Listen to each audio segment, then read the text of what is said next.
ETV news కు స్వాగతం. Fibre net లో అక్రమాలు జరిగాయంటూ ఆంధ్రప్రదేశ్ సిఐడి నమోదు చేసిన కేసులో చంద్రబాబు ముందస్తు బెయిల్పై సుప్రీంకోర్టులో విచారణ ఈ నెల 30కి వాయిదా పడింది. ఈ కేసు విచారణ ఈ నెల 30న చేపడతామని జస్టిస్ అనిరుద్ధ బోస్, జస్టిస్ బేలయం త్రివేది ధర్మాసనం ప్రకటించింది. నైపుణ్యాభివృద్ధి కేసులో పేర్కొన్న 17A నిబంధన ఈ కేసులో కూడా ఉన్నందున ఆ కేసులో తీర్పు వెలువరించిన తర్వాత ఫైబర్ నెట్ కేసు విచారణ చేపట్టనున్నట్లు సుప్రీంకోర్టు తెలిపింది. స్కిల్ కేసుపై దీపావళి సెలవుల తర్వాత తీర్పు ఇవ్వనున్నట్లు జస్టిస్ అనిరుద్ధ బోస్ తెలిపారు. అప్పటి వరకు ఫైబర్ నెట్ కేసులో అరెస్టు చేయవద్దన్న ఆదేశాలు కొనసాగించాలని చంద్రబాబు తరపు న్యాయవాది సిద్ధార్థ లూధ్రా కోరారు. గతంలో ఇచ్చిన హామీ మేరకే నడుచుకుంటామని ఏపీ సర్కారు తరపున ముకుల్ రోహత్కి రంజిత్ కుమార్ చెప్పారు. సుప్రీంకోర్టులో కేసు ముగిసే వరకు చంద్రబాబును అరెస్టు చేయబోమని గతంలోనే ప్రభుత్వ న్యాయవాదులు తెలిపారు. ఫైబర్ నెట్ కేసును ఈ నెల 23కి వాయిదా వేయనున్నట్లు తొలుత ధర్మాసనం తెలిపింది. అయితే చంద్రబాబు తరపు న్యాయవాది సిద్ధార్థ లూధ్రా విజ్ఞప్తి మేరకు 30కి వాయిదా వేసింది. మద్యం కంపెనీలకు అనుచిత లబ్ధి చేకూరేలా నిర్ణయం తీసుకున్నారనే ఆరోపణలతో సిఐడి తనపై నమోదు చేసిన కేసులో ముందస్తు బెయిల్ కోసం మాజీ మంత్రి కొల్లు రవీంద్ర దాఖలు చేసిన పిటిషన్పై విచారణను హైకోర్టు నెల 15కు వాయిదా వేసింది. కొల్లు రవీంద్ర దాఖలు చేసిన పిటిషన్పై ఇవాళ జరిగిన విచారణలో ప్రభుత్వం తీసుకున్న విధానపరమైన నిర్ణయాలపై కేసు నమోదు చేస్తున్నారని పిటిషనర్ వాదించారు. 8 ఏళ్ల క్రితం కేబినెట్ ఆమోదంతో అమలు చేసిన నిర్ణయంపై ప్రభుత్వానికి నష్టం వాటిల్లిందని ఇప్పుడు చెబుతున్నారని వివరించారు. కేవలం తనను లక్ష్యం చేసుకుని ఈ కేసు నమోదు చేశారని తెలిపారు. ఈ వాదనలు విన్న కోర్టు కౌంటర్ దాఖలు చేయాలని సిఐడిని ఆదేశించింది. తదుపరి విచారణ వాయిదా వేసింది. 175 నియోజకవర్గాల్లో తెలుగుదేశం జనసేన ఆత్మీయ సమావేశాలు నిర్వహించాలని ఇరు పార్టీలు సమన్వయ కమిటీ సమావేశంలో నిర్ణయం తీసుకున్నాయి.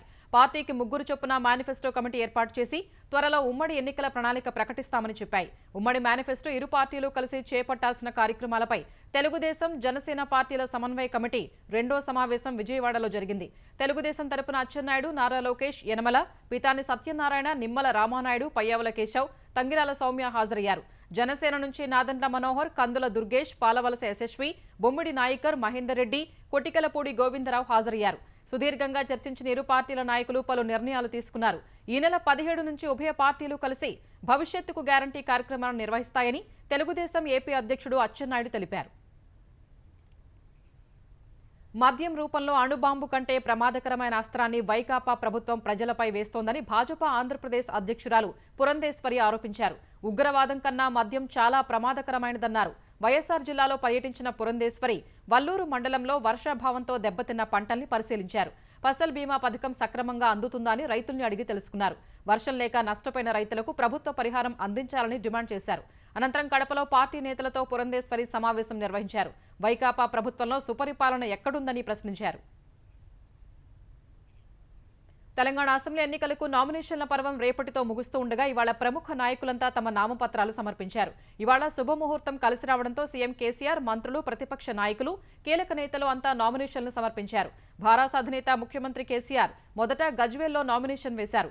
ఎర్రవెల్లి నుంచి గజ్వేల్ వెళ్లిన సీఎం అక్కడి నుంచి పార్టీ నేతలతో కలిసి సమీకృత కార్యాలయానికి వెళ్లి రిటర్నింగ్ అధికారికి 2 సెట్ల నామినేషన్ పత్రాల్ని అందజేశారు. అనంతరం ప్రచార వాహనంపై నుంచి ప్రజలకు అభివాదం చేస్తూ ముందుకు సాగారు.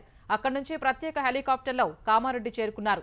అక్కడ సిట్టింగ్ ఎమ్మెల్యే గంప గోవర్ధన్ ఇంట్లో కాసేపు ఉన్న కేసీఆర్ ఈ మధ్యాహ్నం ఆర్డీఓ కార్యాలయానికి చేరుకుని నామినేషన్ దాఖలు చేశారు. అటు సిరిసిల్ల భారాస అభ్యర్థిగా ఆ పార్టీ కార్యనిర్వాహక అధ్యక్షుడు కేటీఆర్ నామినేషన్ దాఖలు చేశారు. హైదరాబాద్ నుంచి సిరిసిల్ల వెళ్లిన ఆయన ఆర్డీఓ కార్యాలయంలో రిటర్నింగ్ అధికారికి నామపత్రాలు సమర్పించారు. ఆర్థిక మంత్రి హరీష్ రావు సిద్దిపేటలో నామినేషన్ దాఖలు చేశారు. సిద్దిపేటలోని దేవాలయం, దర్గా, చర్చిలో ప్రత్యేక ప్రార్థనలు చేసిన హరీష్ గులాబీ శ్రేణులతో ర్యాలీగా వెళ్లి నామినేషన్ వేశారు. పలువురు మంత్రులు, చాలా మంది భారాస అభ్యర్థులు కూడా ఇవాళే నామినేషన్ పత్రాలు సమర్పించారు. ఇటీవల ఎన్నికల ప్రచారంలో కత్తి దాడిలో గాయపడిన దుబ్బాక భారాస అభ్యర్థి కొత్త ప్రభాకర్ రెడ్డి అంబులెన్స్లో వచ్చి నామినేషన్ వేశారు. హైదరాబాద్లో చికిత్స పొందుతున్న ఆయన నేరుగా యశోద ఆసుపత్రి నుంచి దుబ్బాక రిటర్నింగ్ అధికారి కార్యాలయానికి అంబులెన్స్లో చేరుకున్నారు. తర్వాత సహాయకుల సాయంతో వీల్ చైర్లో ఆర్ఓ వద్దకు వెళ్లారు. అక్కడ మంత్రి హరీష్ రావుతో కలిసి నామపత్రాల్ని సమర్పించారు. ప్రతిపక్షాలకు చెందిన కీలక నేతలు, అభ్యర్థులు కూడా ఇవాళ పెద్ద సంఖ్యలో నామినేషన్ పత్రాలు సమర్పించారు. ఖమ్మం జిల్లా మధిరలో సీఎల్పీ నేత భట్టి విక్రమార్క నామినేషన్ వేశారు. వైరాలోని దేవాలయంలో కుటుంబ సభ్యులతో కలిసి ప్రత్యేక పూజలు చేసిన భట్టి తర్వాత రిటర్నింగ్ అధికారికి నామపత్రాలు సమర్పించారు. సూర్యాపేట జిల్లా కోదాడలో కాంగ్రెస్ అభ్యర్థి ఉత్తమ్ పద్మావతి రెడ్డి నామినేషన్ దాఖలు చేశారు. జానారెడ్డి కుమారుడు నల్గొండ జిల్లా నాగార్జునసాగర్ అభ్యర్థి జేవీ రెడ్డి నిడమానూరులో నామినేషన్ వేశారు. కుమారుడు జేవీ రెడ్డి తరఫున మరొక సెట్ నామినేషన్ను జానారెడ్డి దాఖలు చేశారు. భాజపా అభ్యర్థి ఈటల రాజేందర్ హుజూరాబాద్లో నామినేషన్ వేశారు. కేంద్ర మంత్రి జితేంద్ర సింగ్తో కలిసి ఆయన పత్రాలు సమర్పించారు.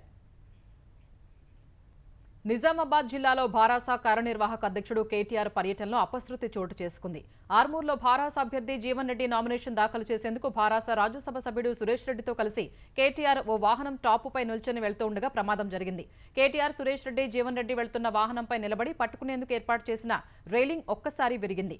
ఈ క్రమంలో కేటీఆర్, జీవన్ రెడ్డి ముందుకు తూలిపడ్డారు. సురేష్ రెడ్డి వాహనం నుంచి కింద పడిపోయారు. అయితే వాహనం వేగం తక్కువ ఉండడంతో ఎవరికీ పెద్ద గాయాలు కాలేదు. తర్వాత మరో వాహనంలో కేటీఆర్, సురేష్ రెడ్డితో కలిసి రిటర్నింగ్ అధికారి కార్యాలయానికి చేరుకున్న జీవన్ రెడ్డి నామినేషన్ దాఖలు చేశారు.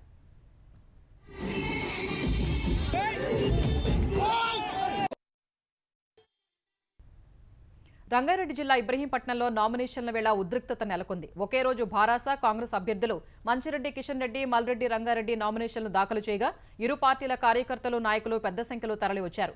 ఉదయమే నామినేషన్ వేసిన ఎమ్మెల్యే మంచిరెడ్డి కిషన్ రెడ్డి కార్యకర్తలతో కలిసి ఆర్డీఓ కార్యాలయం నుంచి ర్యాలీగా వెళుతుండగా మరోవైపు నుంచి మల్రెడ్డి రంగారెడ్డి కాంగ్రెస్ శ్రేణులతో భారీ ర్యాలీగా వచ్చారు.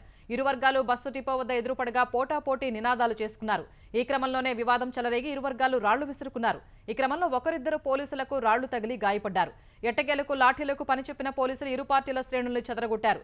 తర్వాత మల్రెడ్డి రంగారెడ్డి నామపత్రాలు సమర్పించారు. పాలేరు కాంగ్రెస్ అభ్యర్థి పొంగులేటి శ్రీనివాసరెడ్డి ఇల్లు, కార్యాలయాల్లో ఆదాయ పన్ను శాఖ అధికారులు సోదాలు నిర్వహిస్తున్నారు. హైదరాబాద్ నందగిరి హిల్స్, ఖమ్మంలో ఆయన నివాసాల్లో తనిఖీలు చేస్తున్నారు. తెల్లవారుజామున 3 గంటలకు 8 వాహనాల్లో పొంగులేటి ఇంటికి వెళ్లిన ఐటీ అధికారులు, సిబ్బంది సెల్ ఫోన్లు స్వాధీనం చేసుకున్నారు. పొంగులేటికి చెందిన రాఘవ కన్స్ట్రక్షన్స్ ఆఫీసులోనూ తనిఖీలు చేస్తున్నారు. పొంగులేటి నివాసం వద్దకు భారీగా చేరుకున్న అనుచరులు, కార్యకర్తలు ఐటీ సోదాలను నిరసిస్తూ ఆందోళన చేశారు. ఇల్లందులోనూ కాంగ్రెస్ ఆధ్వర్యంలో నిరసన వ్యక్తం చేశారు. తెలంగాణలో కాంగ్రెస్ గ్రాఫ్ పెరిగిందని, భారాస, భాజపా ప్రభుత్వాలు కుట్ర పన్ని దాడులు చేస్తున్నాయని పొంగులేటి శ్రీనివాసరెడ్డి ఆరోపించారు. కాంగ్రెస్ను అధికారంలోకి తెచ్చేందుకు జైలు వెళ్లేందుకైనా సిద్ధమన్నారు. అనంతపురం జిల్లా వజ్రకరూరు మండలం వైకాపాలో ఆధిపత్య పోరు రోడ్డెక్కింది. మాజీ ఎమ్మెల్యే విశ్వేశ్వరరెడ్డి, ఎమ్మెల్సీ శివరామిరెడ్డి మధ్య వర్గపోరు రచ్చకెక్కింది. కొనకండ్లలో మాజీ ఎమ్మెల్యే విశ్వేశ్వరరెడ్డి గడప గడపకు కార్యక్రమం నిర్వహించారు. ఇది వైకాపా ఎమ్మెల్సీ శివరామిరెడ్డి స్వగ్రామం కావడంతో పోలీసులు భారీగా మోహరించారు. ఇతర ప్రాంతాల నుంచి కార్యకర్తల్ని తరలించి గడప గడపకు కార్యక్రమం చేస్తున్నారని శివరామిరెడ్డి వర్గీయులు వైకాపా ఎంపీ తలారి రంగయ్య విశ్వేశ్వరరెడ్డిని చుట్టుముట్టారు. సమస్యలు పరిష్కరించకుండా ఎలా వస్తారంటూ నిరసన తెలిపారు. తమపై తప్పుడు కేసులు పెట్టించిన విశ్వేశ్వరరెడ్డికి ఇళ్లకు వచ్చే అర్హత లేదని మండిపడ్డారు. విశ్వేశ్వరరెడ్డి గోబ్యాక్ అంటూ నినాదాలు చేశారు. జమ్మూ కశ్మీర్లోని సాంబా జిల్లాలో అంతర్జాతీయ సరిహద్దు వెంట పాకిస్తాన్ మరోసారి కాల్పుల విరమణ ఒప్పందాన్ని ఉల్లంఘించింది. రామ్ఘర్, ఆర్నియా సెక్టార్లలో పాక్ రేంజర్లు జరిపిన కాల్పుల్లో సరిహద్దు భద్రతా దళం బీఎస్ఎఫ్ జవాన్ ప్రాణాలు కోల్పోయారు. అర్ధరాత్రి 2 గంటల తర్వాత పాక్ రేంజర్లు భద్రతా దళాలపై కాల్పులకు తెగబడ్డారు. పాకిస్తాన్ కాల్పుల్ని తిప్పికొట్టే యత్నంలో బీఎస్ఎఫ్ జవాన్ తీవ్రంగా గాయపడ్డారు. తొలుత ఆయనకు రామ్ఘర్లోని స్థానిక ఆసుపత్రిలో ప్రాథమిక చికిత్స చేయించి సైనిక ఆసుపత్రికి తరలించారు. అక్కడ చికిత్స పొందుతూ జవాన్ ప్రాణాలు కోల్పోయారు. అటు బీఎస్ఎఫ్ పాక్ రేంజర్ల కాల్పుల్ని సమర్థంగా తిప్పికొట్టింది. అటు షోపియాన్ జిల్లాలో సైన్యానికి ఉగ్రవాదులకు మధ్య జరిగిన ఎదురు కాల్పుల్లో నిషేధిత ఉగ్రవాద సంస్థ ది రెసిస్టెన్స్ ఫ్రంట్ కు చెందిన ఉగ్రవాదిని సైన్యం మట్టుబెట్టింది. అతడి నుంచి తుపాకులు, మందుగుండు సామాగ్రి, నిషేధిత వస్తువుల్ని స్వాధీనం చేసుకుంది. గాజా పట్టీలో ఇజ్రాయెల్ సైన్యం నిర్దాక్షిణ్యంగా విరుచుకుపడుతోంది. బుధవారం ఉత్తర గాజాలోని బీట్ లాహియా నగరంపై నిప్పుల వర్షం కురిపించింది. ఈ దాడిలో ప్రాణనష్టం, క్షతగాత్రుల సంఖ్య భారీగానే ఉన్నట్లు తెలుస్తోంది. శిథిలాల కింద చెల్లాచెదురుగా పడి ఉన్న మృతదేహాల్ని స్థానికులే బయటకు తీశారు. నుస్సేరాత్ శరణార్థి శిబిరంపైన ఇజ్రాయెల్ బలగాలు వైమానిక దాడి చేయగా చిన్నారులతో సహా 18 మంది బలయ్యారు. దక్షిణ గాజాలోని ఖాన్ యూనిస్ నగరంపై జరిగిన దాడిలో 6 ప్రాణాలు కోల్పోయారు.